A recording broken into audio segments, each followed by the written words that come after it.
What's up guys, it's me Haisam Ahmed and welcome to my another video. চলো শুরু করা যাক।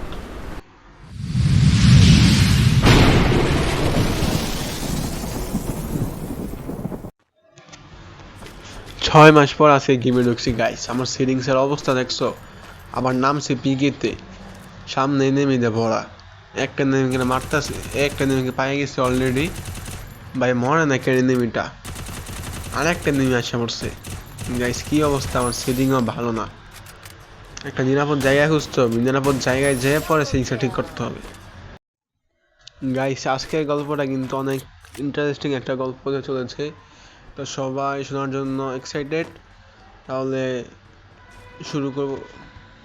গল্পটা যদি ভালো লেগে থাকে তাহলে লাইক, সাবস্ক্রাইব, শেয়ার করে পাশে থাকবা, আর কমেন্টে জানাবা যে এরকম গল্প আরও চাও নাকি।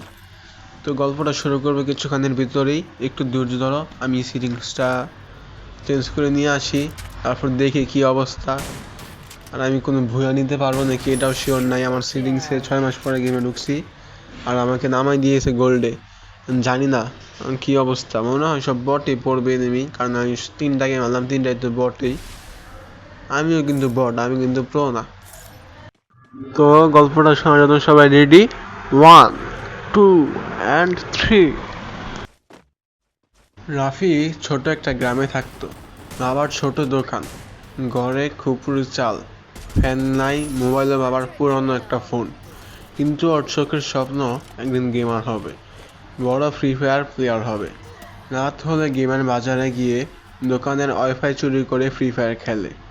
না আছে ডায়মন্ড, না আছে স্কিন, শুধু একটা ক্যারেক্টার আর পুরনো হেডফোন। সবাই বলে তোর দিয়ে কিছুই হবে না, কিন্তু রাফি জানে ওর মন অনেক বড়। একদিন গ্রামের এক বড় ভাই ফেসবুকে টুর্নামেন্টের খবর দেয়। রাফি 20 টাকা দাঁড় করে রেজিস্ট্রেশন করে। সে রাতে খালি পেটে খেলে, হাতে কাঁপে, মাথা ঘুরে, কিন্তু শেষ রাউন্ড ভুইয়া মারে। পুরস্কার 500 টাকা। মায়ের জন্য দুধ কেনে প্রথমবারের মতো। তোর মা বলে, তোর এই গেমটা তো মনে হয় ভালো কিছুই দিল। দিন যায়, রাত যায়, রাফি একে একে আরও অনেক টুর্নামেন্ট জিতে। ইউটিউবে ছোট চ্যানেল খোলে, গ্রামের ছেলেমেয়েরা তাকে দেখে। নিজের খেলা নিজেই রেকর্ড করে, এডিট করে, আপলোড দেয়। সাবস্ক্রাইবার 50, তারপর 1000। কিন্তু সমস্যাও আসে, লোকজন হাসে, গরিব গরিব ছেলে এইসব গেম খেলে কি হবে। একদিন লোক বাবাকে বলে, তোমার ছেলে তো নষ্ট হয়ে গিয়েছে। বাবা কিছু বলে না, কিন্তু রাতে এসে ছেলের পাশে বসে চুপচাপ বলে, যা করিস মন দিয়ে কর, গর্ব করে বলার মতো কিছু করিস। একদিন ফেসবুকে একটা গিভওয়ে দেখে, ডায়মন্ড জিতলে নিজের প্রিয় ক্যারেক্টার ক্রোনো কিনবে। 10,000 জনের মাঝে রাফির নাম ওঠে। ও বিশ্বাসই করতে পারে না। প্রথমবারের মতো নিজের আইডিতে রঙিন ক্যারেক্টার দেখে চোখে পানি চলে আসে। তারপর আসে একটা কঠিন রাত। বাবা হঠাৎ অসুস্থ হয়ে পড়ে, হাসপাতালে নিতে হবে। টাকা নাই। রাফি তার ফোন, হেডফোন সব বিক্রি করে দেয়। নিজের আইডি এক বন্ধুকে দেয়, বলে ভুলে যাস না ভাই, এডিতে আমার জীবন লুকানো ছিল। মাস খানেক পর হঠাৎ রাফির ইউটিউব চ্যানেলে একটা ভিডিও আপলোড হয়।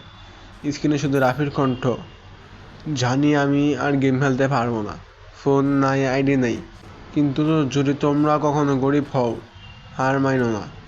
গেমটা শুধু খেলাধুলো না, এটা স্বপ্ন পূরণের রাস্তা। যারা হাসে তাদের জবাব দিতে হয়, খেলার মণ্ড দিয়ে, গালি দিয়ে না। আমি রাফি, গ্রামের ছেলে, কিন্তু আমি একটা যুদ্ধ জয়ী। সে ভিডিও ভাইরাল হয়, লোকজন টাকা তুলে রাফির জন্য নতুন ফোন, নতুন গিয়ার আসে। রাফি আবার ফিরে আসে, এবার আর গরিব না, সবার ভালোবাসা বড় হয়ে তো একজন রিয়েল হিরো। গরিব গরিব ছেলেও যদি স্বপ্ন দেখে, তাহলে আকাশের তারা ছুঁয়ে ফেলা অসম্ভব না। শুধু দরকার বিশ্বাস আর ভালোবাসা। এই ছিল আজকের গল্প। গল্পটি কেমন লেগেছে এটি অবশ্যই কমেন্ট করে জানাবেন। আর ভিডিওটি ভালো থাকলে লাইক, শেয়ার, সাবস্ক্রাইব করতে কিন্তু ভুলবেন না। আর যদি এরকম কন্টেন্ট চান আরও, তাহলে অবশ্যই কমেন্টে বলবেন। তো গাইস আর একটা নেমে আসে মাত্র, দেখি বুয়া নিতে পারি নাকি। গাইস ভুইয়া